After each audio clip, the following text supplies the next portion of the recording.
Hi there, come on in. You know, we had a very mild winter in Michigan outdoors. It seemed like summer all winter long, Glenn. But there's no mistaking days like this. Oh, this is the first week of spring for sure. Oh, I know, 75, 80 degrees, it's humid. Time for mushrooms to come out. Come on, Glenn. You bet.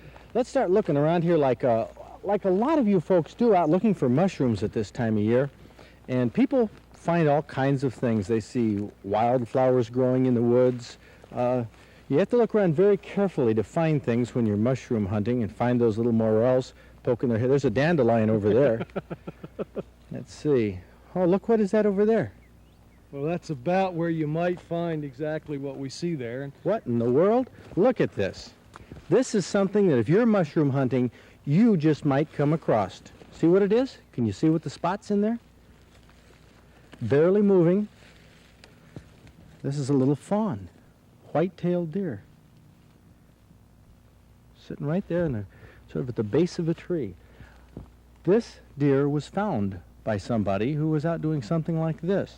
And they brought it to, they brought it to the attention of the Department of Natural Resources. Should they have done that, Glenn? Well, no, because this is exactly the process that goes on.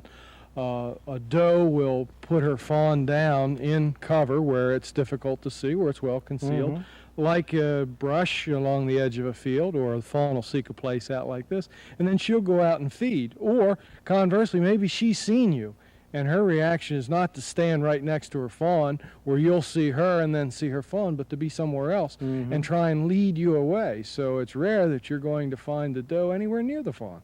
Okay, well, this is what you might find right here, and we're going to be talking about this in the next few minutes because it's something that's very important. You should really leave fawns like this be. We're going to explain why. We're going to explain the story of this fawn in just a moment. You stay tuned. It's Thursday night. Time for Michigan Outdoors. Well, here it is. Our little white-tailed deer just got up. We've been kind of disturbing it. But Steve Schmidt, the veterinarian here at Rose Lake Wildlife Research Station, has it in hand. Boy, that's a little one, Glenn. It is. That's the tiniest one I've ever seen for its age.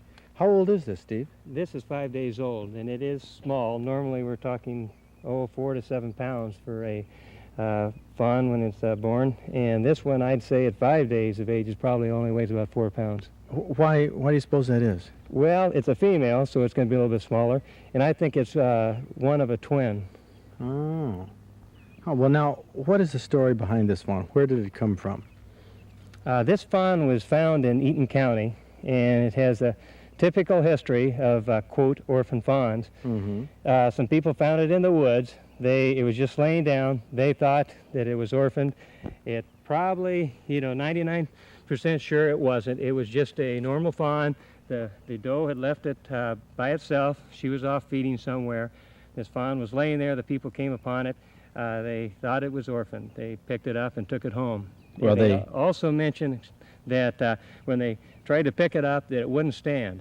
And that's typical of fawns. When the mother, told them to stay there, they'll stay there. And when you try to pick them up, they just won't do that. Look at this little thing wobbling around. It looks like it would be if it was newborn. I mean, do they normally wobble this much in the woods at 5 days? No, normally by the time they're 2 weeks, they're up and fast as the wind, and so it's a little bit behind. It should be more steady on its feet than it is by now, but it's coming along nicely. And I know when we've been trying to catch and mark fawns for research, boy, they've been, by a week old, they're hard to catch, and 2 weeks old, they're almost impossible to catch. So it's just a little bit slow, but it'll be coming along real nice. Well, when people raise them, though, by hand, they really don't know what to feed them. I mean, nothing is like the mother's milk that they would get. No, Steve has some excellent substitutes that he's worked with, but when you try and use what's available to the average homeowner, the animal ends up scouring or getting diarrhea, and if you don't correct that within a few days, it'll dehydrate and die, and that's probably the biggest hazard. But even after that, what do you do with the deer once it's raised? When you have a deer that's near full size and it's accustomed to human beings, then what do you do with it? Well, this one, even a doe can get a bit belligerent.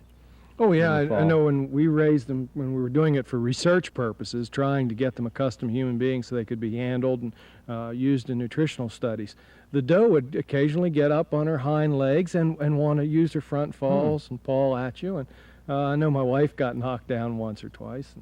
Well, it's against the law, isn't it, Steve, to pick up a fawn and try to raise it yourself? Yes, it is, Fred. It's totally against the law.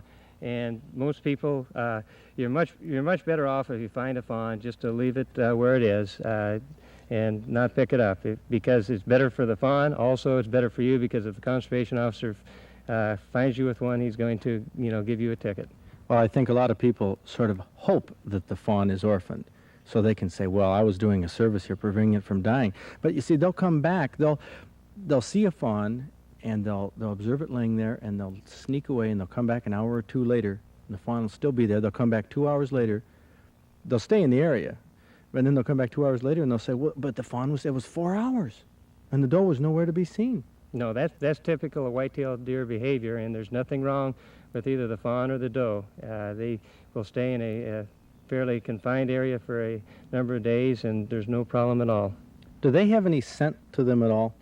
I can't smell it myself. No, that was one of the first comments. And, you can read things in books, but you have to experience it. And so when we raised fawns, my wife was getting one accustomed to human beings. We had it in the living room, and she was nuzzling it, and she turned to me and she said, you really can't smell these. They don't have an odor. And when we've used dogs to catch the fawns, not kill them, just to catch them till we could tag them, the dogs would have a fit because they can't get a scent, and they'll smell their hind end and smell their front end and be very frustrated, because if there is an odor, it must be very, very faint. Well, white-tailed deer are real survivors. Don't worry about a fawn in the woods that is orphaned. If you know that a doe has been killed by a car and you know that those are her fawns, then you'd have a reason to pick them up. But other than that, let the fawn go.